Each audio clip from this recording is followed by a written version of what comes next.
Welcome to Small Arms Solutions. Today we're looking at the LE6960, or the Colt Combat Unit. This rifle was introduced at SHOT Show, and I have to say I'm very impressed by it.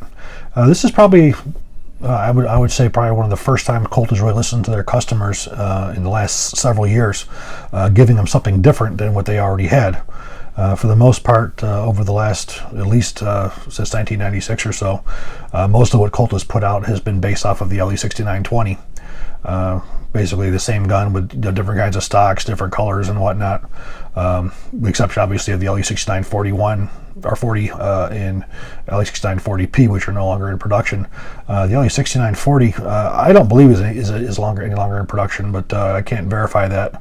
I haven't seen any for sale for quite some time.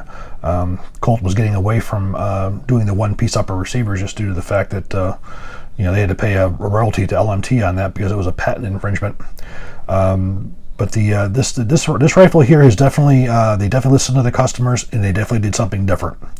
Most importantly, what was done, this is Colt's first intermediate gas system, mid-length gas system.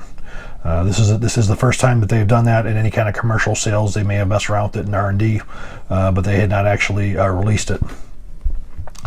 So we have a 16-inch mid-length gas system.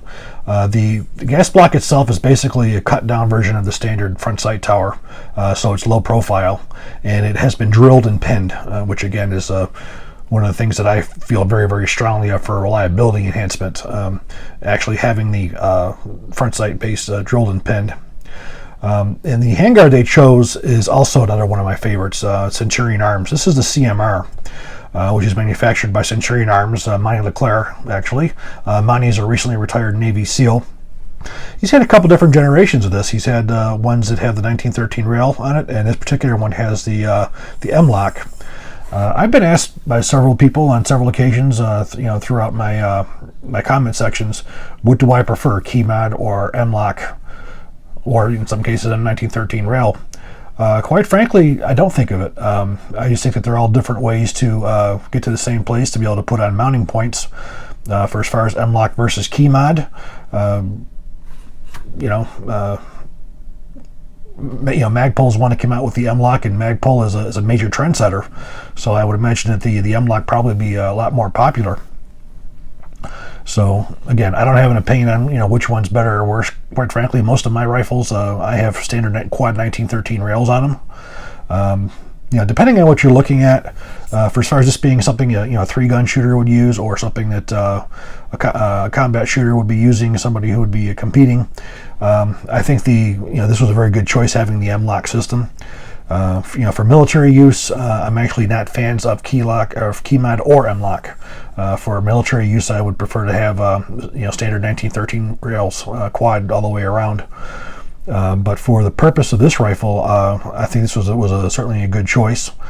One thing that I added to here was I added the M-Bus Pro Magpul sights. This rifle did not come with any backup sights, which that makes sense these days. There are so many different kinds of backup sights out there, high profile, low profile. Everybody has their own flavor that they like, so it's probably smart on Colt's part not to provide, because everybody likes something different. Where I have the M-Bus on here, somebody may put Samson, somebody may put a Troy, somebody may put the PRI. I mean, there's just any number of different types of iron sights out there you can put on here. Now, looking at the rifle, those are the two main things that set it apart: are the actual handguard as well as the mid-length gas system on the barrel. Now, the barrel here, from what I can tell, is actually a Colt barrel. It's got Colt's proof markings on it, the CMP chrome bore 1/7, and it also has Colt's cage code on there.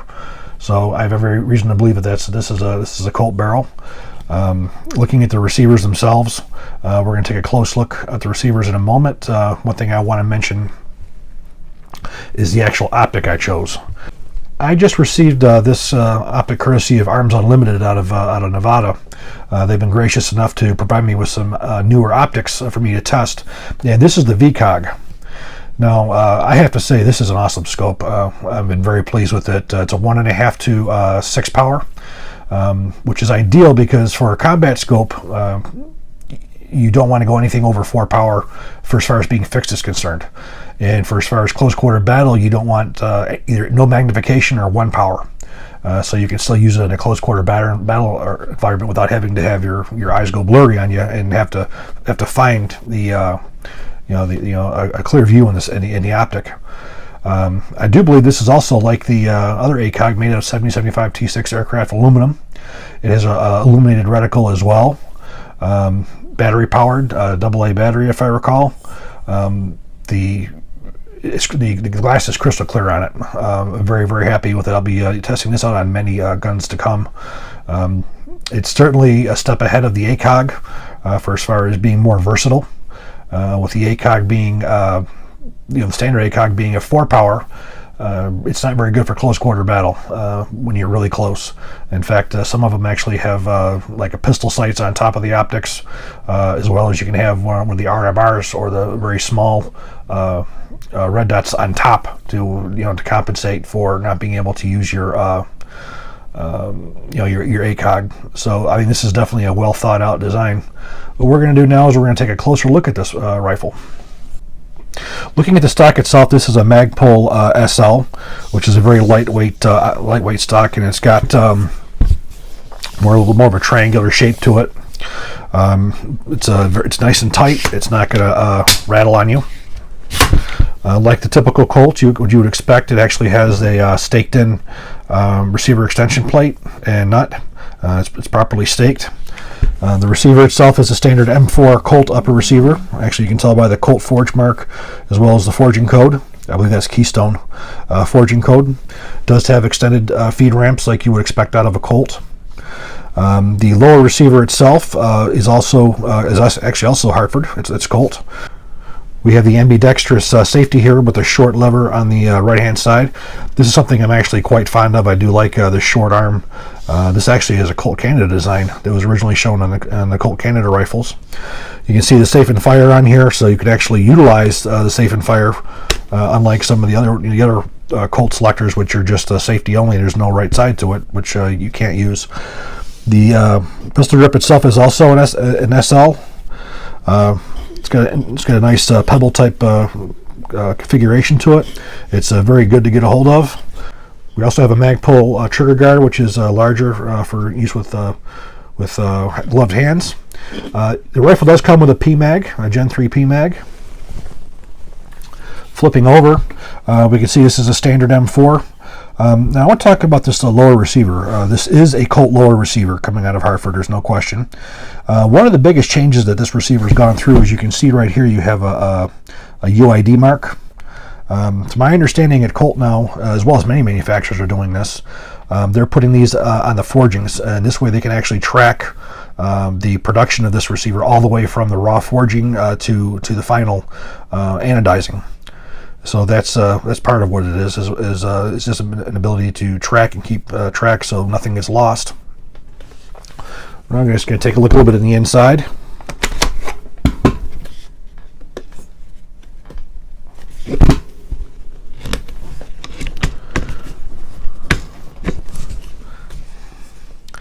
Now, like you'd also expect from Colt, you do have a standard heavy buffer in here.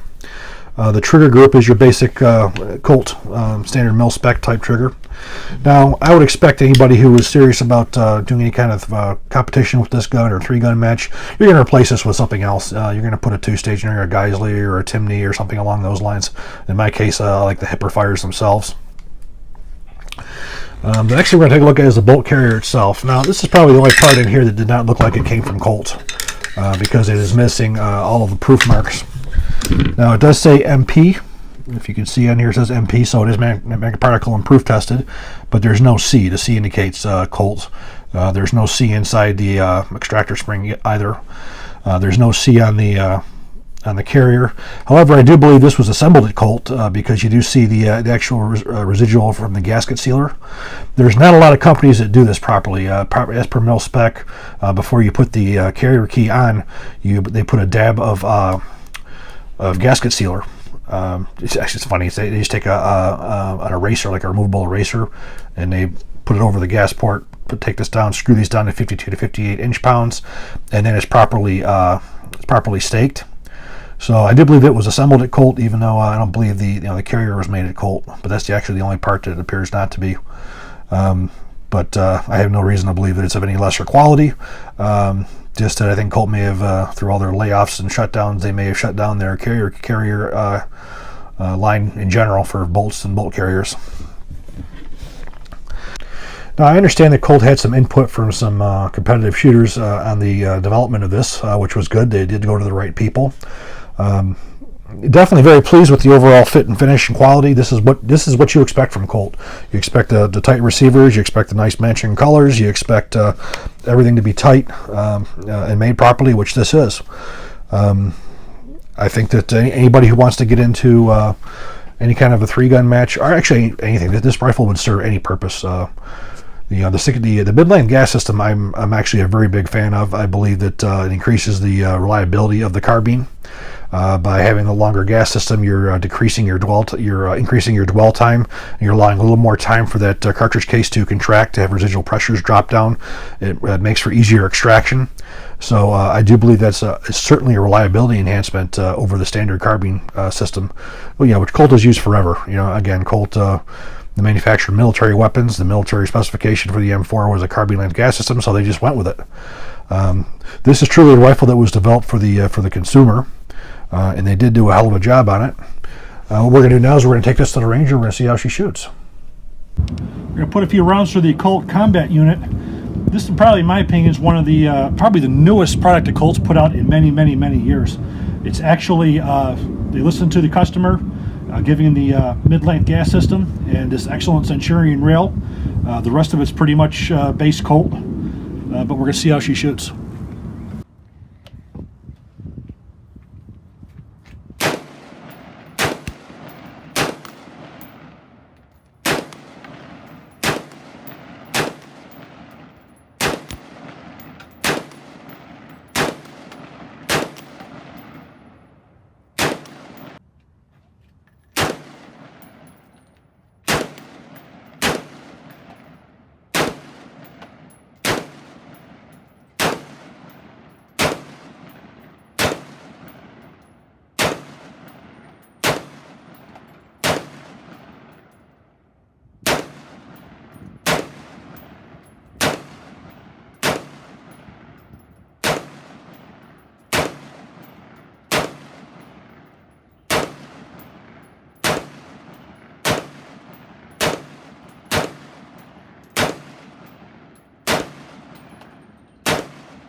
Centers right out.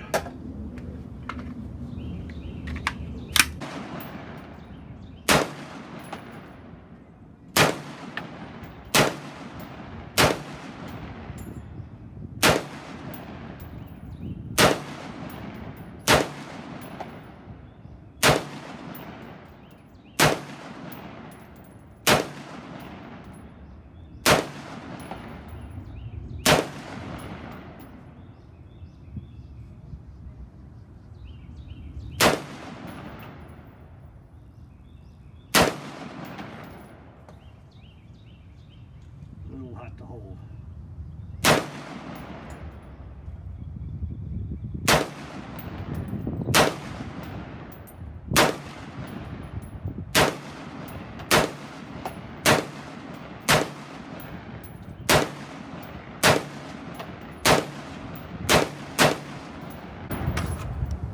I'm going to put a glove on. You just put a glove on due to the fact that this handguard is awfully hot. I don't have any unlock rails for it, so I'm going to shoot it like this.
I would like to thank Misha over at Ozark Bear Arms in Arkansas for providing me with Colt rifles.